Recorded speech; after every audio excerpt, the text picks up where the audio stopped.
Tuglase novell Inimese vari. Maret oli vananaine, kes elas üksinda onnis jõe ääres. Ta poeg oli läinud 7 aasta eest sõtta ning Maret veetis oma päevi, mõeldes vaid pojale ja sellele, ega ta ole haavatud või hoopis surnud. Ometi hakkas üha enam sõdureid minema üle jõe ning Maret mõistis, et sõda hakkab jõudma lõpule. Kord sõudis ta ühe soldati üle jõe. Too küsis ta nime ning seejärel ulatas talle ühe väikese kukru, öeldes, et Mareti poeg palus selle edasi anda. Maret muutus väga ärevaks ning hakkas poja kohta pärima. Soldat ütles, et ta on elus, kuid tol läks halvasti. Nimelt pomm olevat põletanud ta näo. Seejärel suundus Maret koju ning vaatas kukrut. Seal oli raha, mõned omamaa ja mõned võõrad rahad. Maret mõtles, et pojal pidavat siis eriti palju raha olema, et usaldas selle esimese ettejuhtuva kojusõitja kätte. Teades, et poeg on elus, sai Maret sellest suurt innustust juurde. Nüüd ootas ta juba poega koju. Raha plaanis see samuti alles hoida poja koju tulekuni. Ühel ööl ärkas Maret üles, sest kuulis nagu kauget apihüüdu. Ta jookis õue ning sai aru, et see tuleb teiselt poolt jõge. Ta võttis paadi ning sõudis teisele kaldale. Kaldal istus sõduririietes mees, kes oigas valus. Ta põlved olid verised ning ta ei saanud kõndida. Kuu valguses nägi Maret, et ta nägu on täiesti mustaks põlenud. Ta sai aru, et see on tema poeg ning aitas ta paati. Kodus pani ta poja kohe voodisse pikali ja hakkas tema eest hoolitsema. Poeg ei rääkinud suurt midagi, ainult sonis mingit ebamäärast teksti. Ühtäkki tõusis ta istuli ja küsis äkitselt, et kus ta kott on. Maret pani koti voodi jalutsisse. Edasistel päevadel Maret hoolitses poja eest väga palju.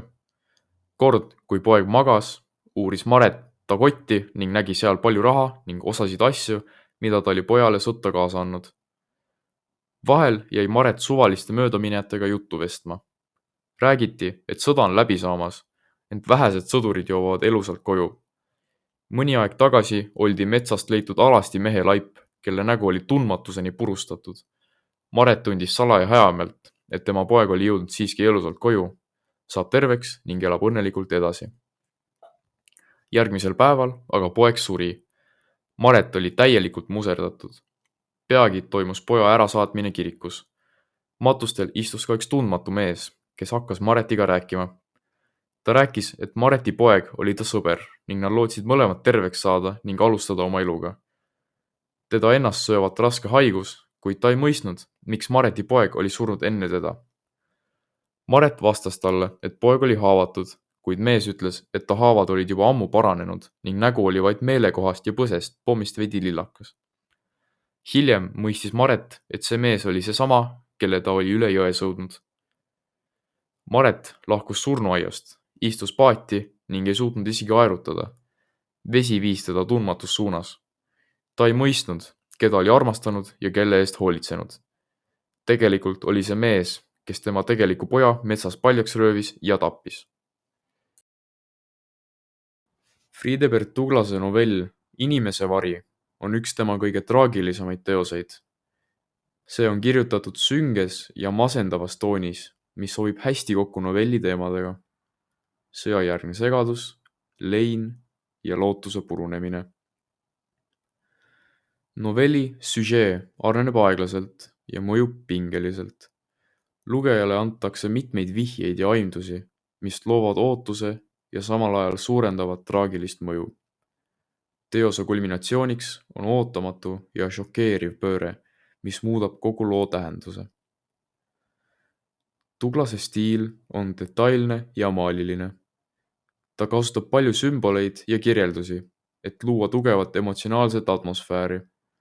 Mustad ja tumedad toonid rõhutavad lootusetust ja valu, samas kui tegelaste psühholoogiline kujutamine teeb loo eriti mõjuvaks. Novell Inimese vari ilmus esmakordselt aastal 1927. See kuulub ka Tuglase novellikogumikku Novellid 2, mis avaldati 1987. aastal kirjastuse Eesti Raamat poolt. Pealkiri Inimese vari on mitmetähenduslik. Ühelt poolt võib see viidata Mareti pojale, kes on küll kadunud, kuid kelle vari, mälestus ja igatsus jääb emaga alati. Teisalt võib vari sümboliseerida ka traagilist tõde, mille Maret avastab. Mees, keda ta pidas oma pojaks ja kelle eest ta hoolitses, oli tegelikult tema poja tapja. Ainus, mis Mareti pärispojast alles jäi, oli vari, mälestus, mitte füüsiline kohalolu. See sümboliseerib nii kaotust kui ka illusiooni, millesse Maret klammerdub, et oma valu leevendada. Novelli põhiteema on ema tingimusteta armastus poja vastu, ehk armastus, mis ei sõltu inimese tegudest, omadustest ega käitumisest.